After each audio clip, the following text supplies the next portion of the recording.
Well, last year we put out a video documenting our entire year of work camping, all the places we got to see, things we got to do, and the jobs that we worked. Well, we got such great feedback and responses that we decided to do it again this year, and we are highlighting our entire year from beginning to end.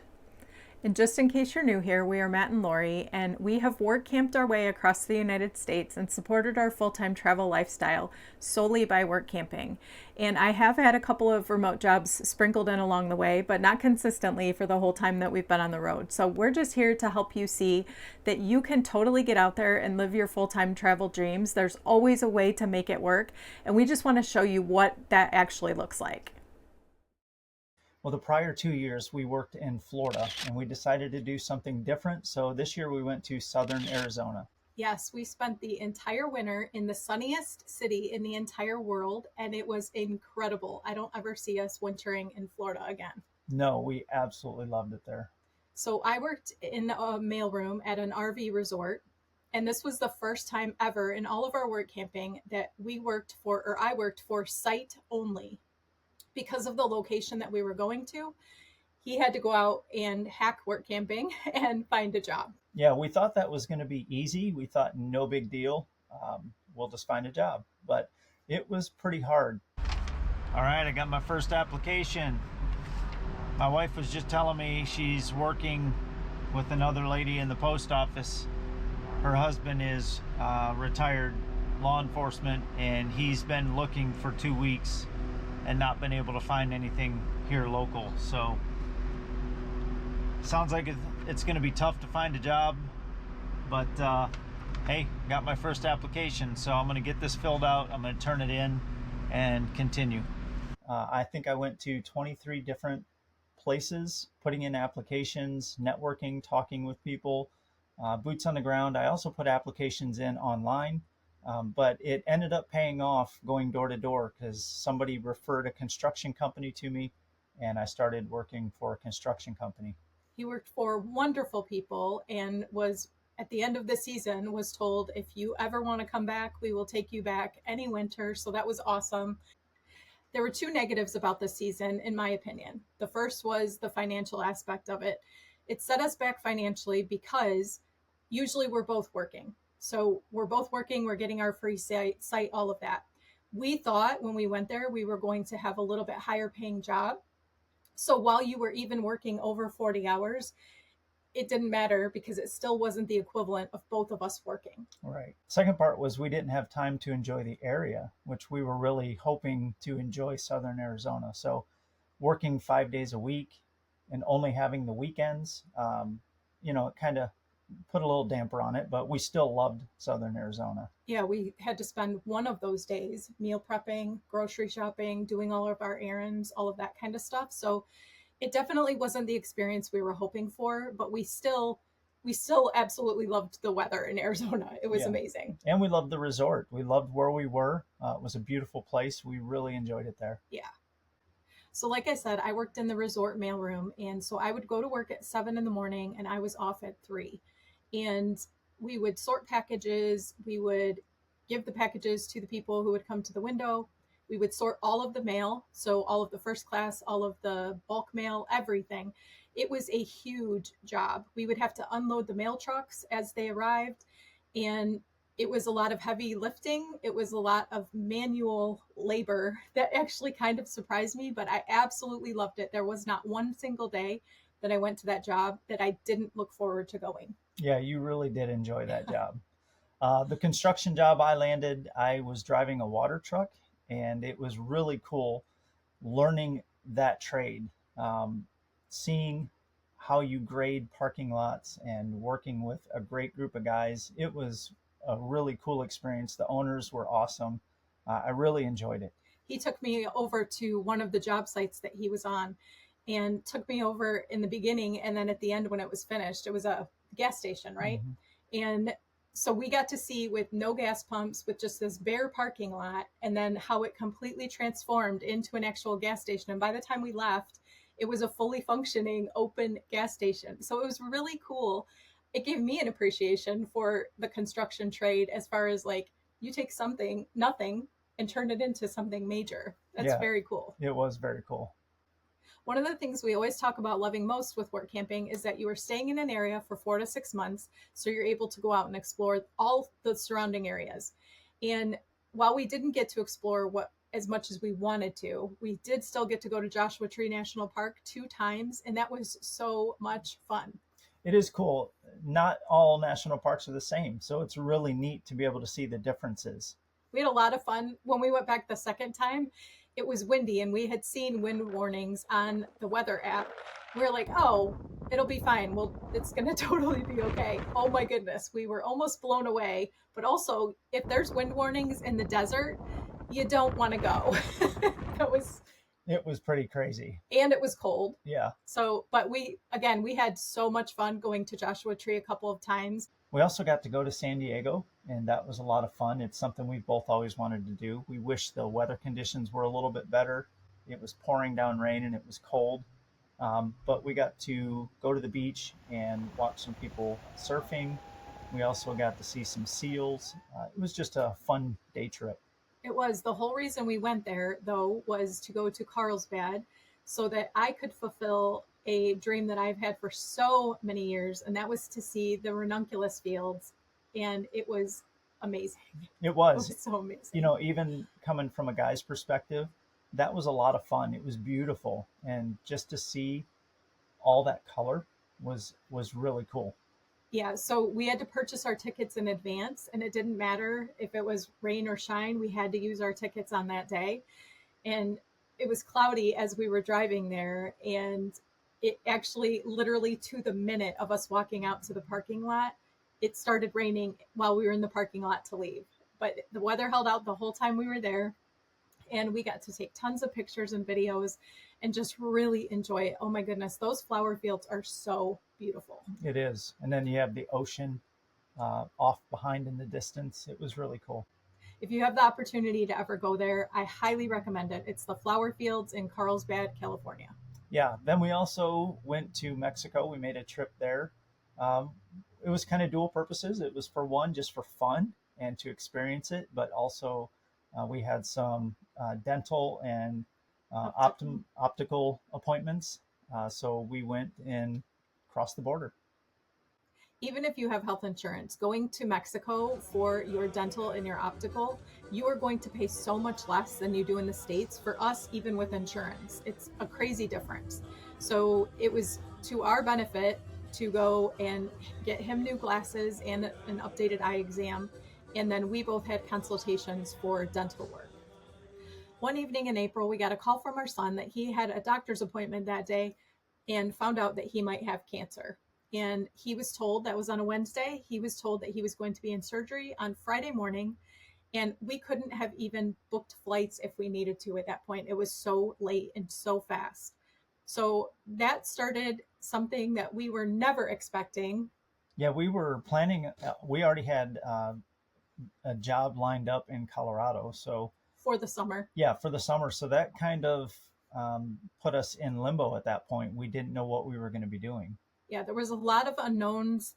Once he had surgery, when the surgeon came out, he said he thought everything looked great, didn't look like there was any spread. They would have to wait for the results to come back on the type of cancer, and that he would have to have a scan after the surgery. They went so quickly that surgery came first, scans came after. So we were sitting and waiting for, I would say, 2 solid weeks. Yeah. And at that point, we were needing to leave for our next job. Yeah. And so we didn't know what direction we were going to be, or we didn't know what our final destination was going to be. I'll put it that way. We didn't know if we were going to be fulfilling the job in Colorado or continuing on back to our home state of Michigan. So we kind of took our time for those 2 weeks until we heard more. We did. The thing is, I think a lot of people are like, oh my goodness, how did you not go home? Well, we talked to him. We had a very open and honest conversation and said, we can come home now or we can wait and see. Well, the surgeon again was saying he thought everything looked fine. So in that he got everything. So we were like, okay, well, we'll just wait and start making our way north. That way we can go to Colorado if we're going to be working there for the summer, or if we need to head home, we will do that. So we decided to keep our plans, still leave on the same day, still head to where we had reservations, which was Lost Dutchman State Park. I was pretty emotional and not thinking mentally clearly. And we ended up getting there a day early. Yeah, which was no problem.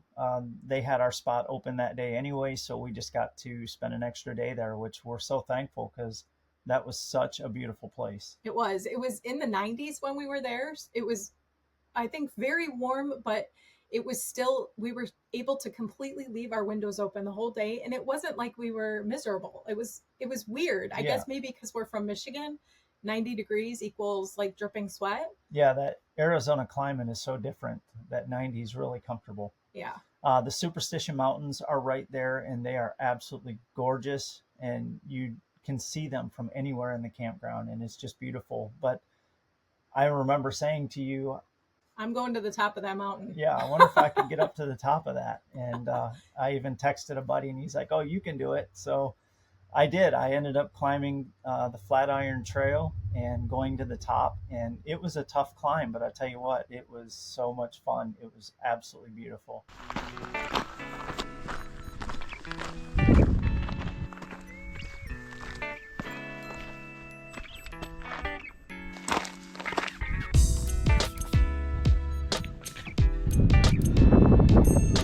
Going up there.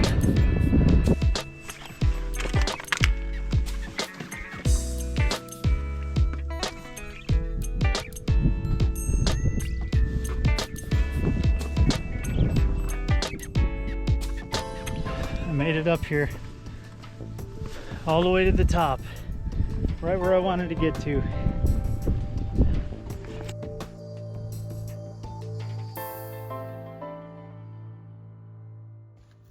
Are you exhausted?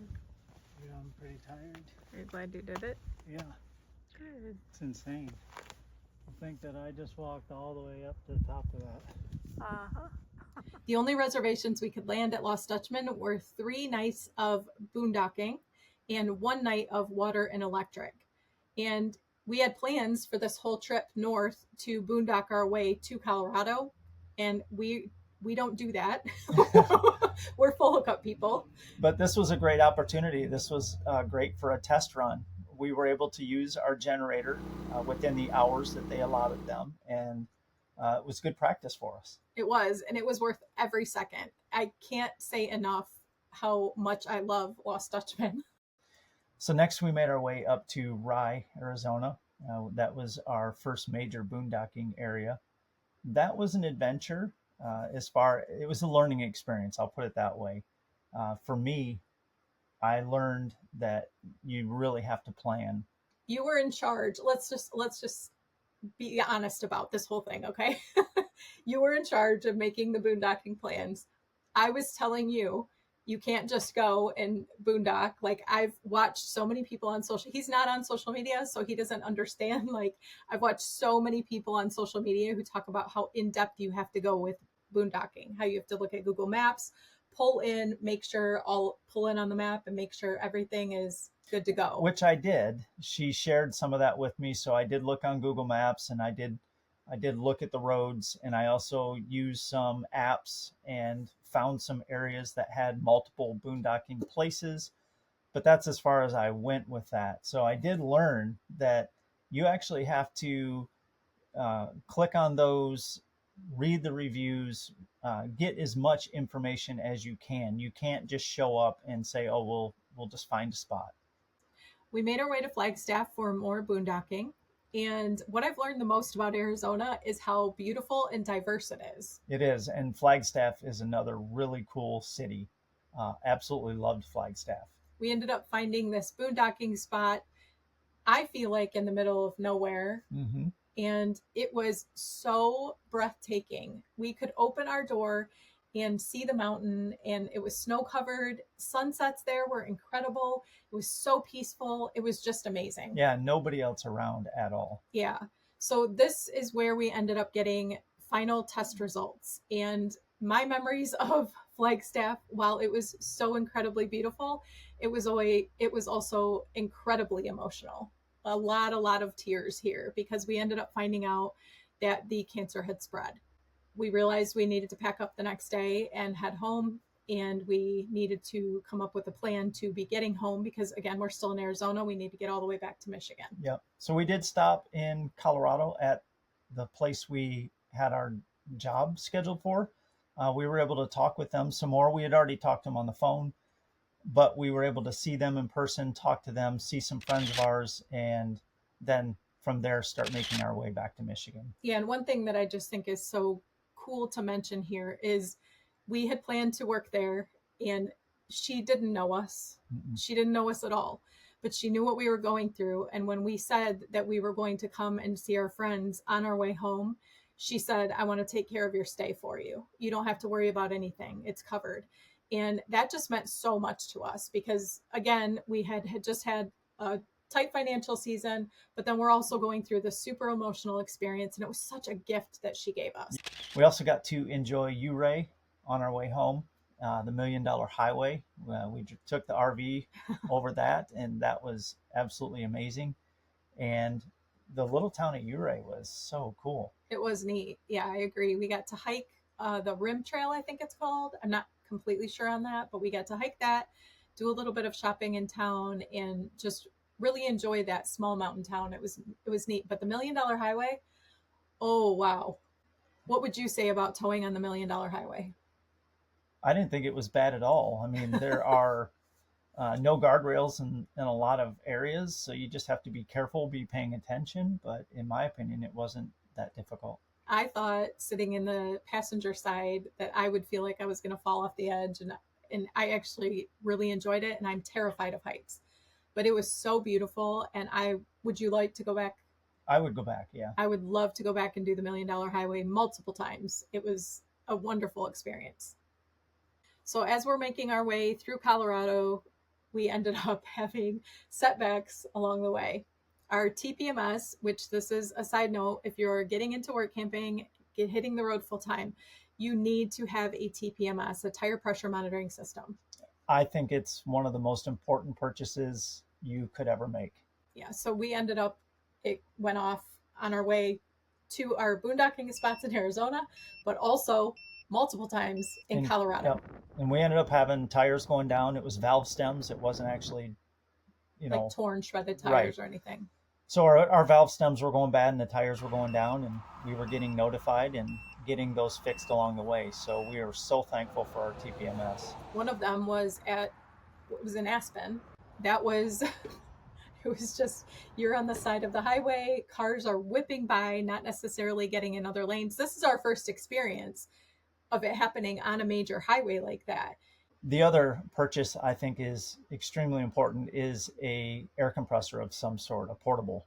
We use Viair, and we have been so glad that we purchased that. So between the TPMS and a portable air compressor, those are a must if you're going to be full-time on the road. We arrived back in Michigan in May and stayed in our old neighbor's driveway.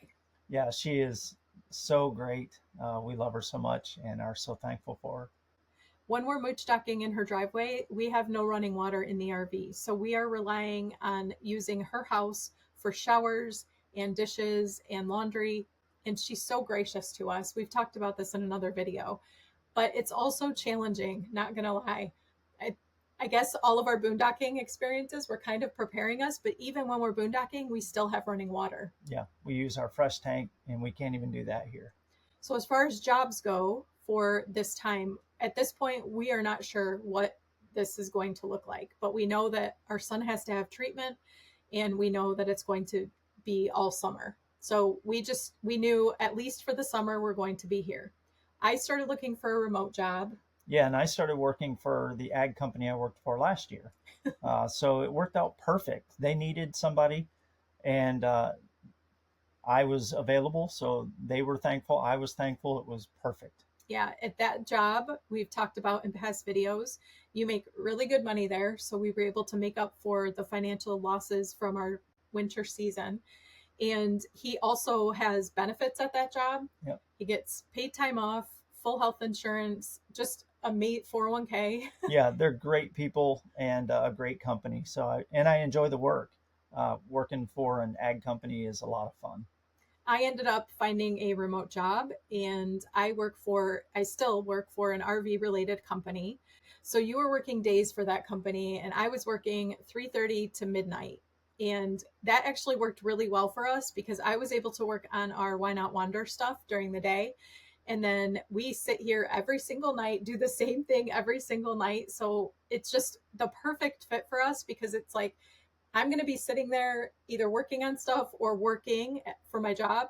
And the fact that I don't have to leave to go find a job here in our area is a huge blessing. Yeah, very much so. While we were here, it also gave us the opportunity to bulletproof our truck. So that was a blessing in disguise as well. We needed new heads, new head gaskets, the whole thing. So we went through Bulletproof Diesel and got the parts, and that was also such a blessing. It was a huge project. It took, what, 2 entire weekends of working on it? Yep, and thankfully, a guy here locally who's a diesel mechanic helped me out and or let me help him, I should say, and kind of showed me the ropes. It was really cool.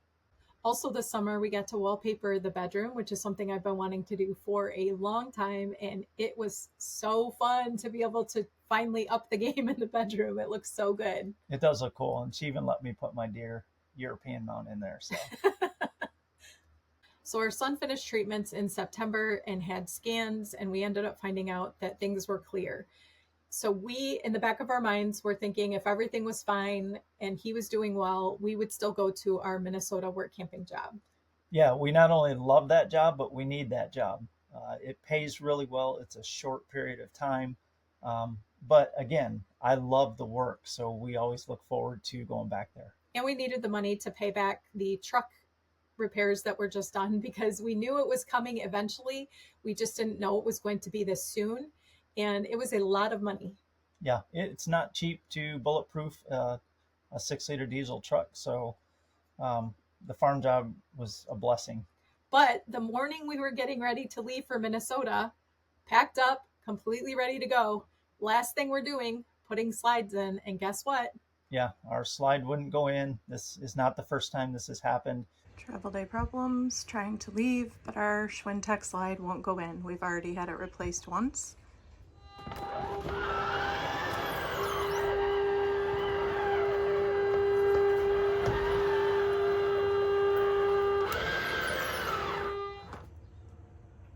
And we knew that was starting to go bad as well again. So I ended up having to push it while she was running the motor, and we got the slide in. But Minnesota itself, the season, I would say one of the best seasons we've had there weather-wise. It was incredible weather. Yeah, we only had one rain day and one wind day. If it's too windy, you can't combine. Only 2 days total that we couldn't be in the field. So it was a very productive harvest. Went very fast.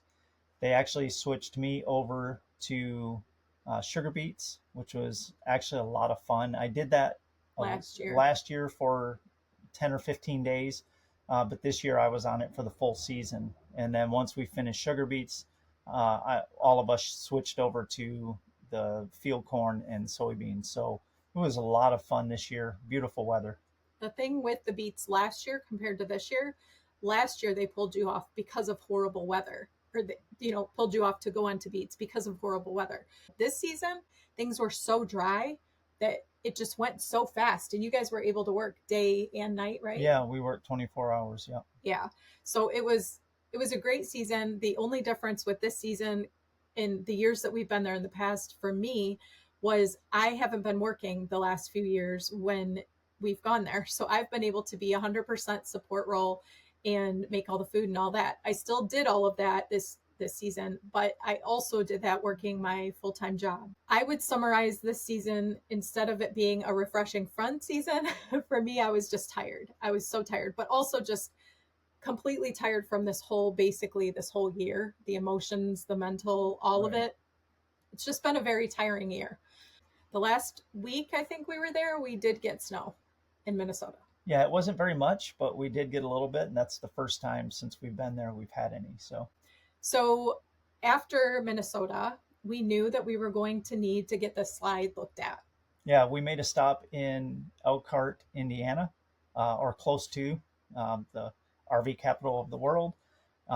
We got our slide looked at, and we were able to get that process going. Ended up having conversations with Grand Design as well as Lippert multiple times.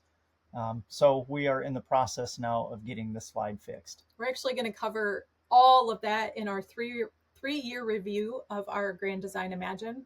And we're going to go through a detailed list of the last couple of years of what's gone on with our Grand Design. Just talk about all of that. One of the reasons I love to go to Indiana for RV stuff is because you can go to Shipshewana, which is Amish country. And we love to go to this bulk food store there. And the reason we're so excited about the bulk food store is because we have started to mill our own grains. So we've had to be gluten-free for years, and we've ended up learning that you can mill your own grains, hard wheat, soft wheat, kamut, all of these different grains. You can mill them and you can actually eat real bread. Yep, we actually eat rolls. We can have cinnamon rolls, cookies, all of these things that we have really not been able to enjoy, or we've had to enjoy gluten-free versions with a lot of ingredients. We are now able to make these. And so we actually have a ton of grains under our bed. And we've just enjoyed this new hobby, I guess, of milling grains and making all of this delicious food. So that's a super fun part of going to Indiana. So after enjoying the day in Shipshewana, we made our way back to Michigan. And we are currently here in winter conditions, not necessarily full of snow, but the temps are cold. So much so that you've had to skirt under the RV for the first time in the history that we've been on the road. Yep, put foam board all around the bottom of the skirting, and we've got window treatments that we put on the windows, and we also picked up another electric heater, a little space heater. Yeah, it's been fun. It's been comfortable. Yeah. So I'm currently working for the RV related company, and I'm still working the 3:30 to midnight shift. And you are just kind of enjoying the fruits of your labor from Minnesota. Yeah, right now the ag company doesn't need winter help, and there's not a lot of job opportunities right here. So fortunately for us, the job in Minnesota pays well, and that's kind of carrying us right now. For a couple months. For a couple months while she's working. But that's not going to last long. No, it won't last long. But we are here because our daughter is going to be having a baby. So we've got that coming post-Christmas, possibly before Christmas. Not really sure. But, and then at that point, we will talk about our plans for the summer. So one thing we've learned over the last couple of years is you never really know what to expect. Even if you have a job lined up, it doesn't necessarily mean you're going to be going to that job. Things change, and you have to be ready to just be flexible and roll. Yeah, like last summer, we thought we were going to be working a higher paying fireworks job for a short period of time, and then we'd get to go and do some other fun things. And that ended up falling through, and we ended up back in Michigan. Yeah. That's where he got the ag job. But again, when I look back at all of this, it's been huge financial blessings for us. It ends up being those. So what we think the plans should be and what God ultimately decides the plans are have really been to our benefit and have been blessings. They have. So what to expect from Why Not Wander in 2025? Well, we're still going to be work camping. We don't really know what jobs we're going to have just yet because of our current situation. We're not planned out ahead like we normally are, but we have been dipping our toes in other ways to make an income. We have, and because of that, we really want to start sharing these other ways. So there are so many ways that you can make money on the road. There's so many ways that you can sustain yourself fully on the road. And so we're going to be covering all of those. You're going to want to stay tuned because we have some really, really exciting things coming in 2025, not just work camping, but other ways that you can make money. And you can even do this if you're not on the road as a full-time traveler. So please stay tuned because you're going to want to be part of all of it. Yeah, and stay tuned for our podcast because we are going to be diving in deep in the podcast. So watch for those.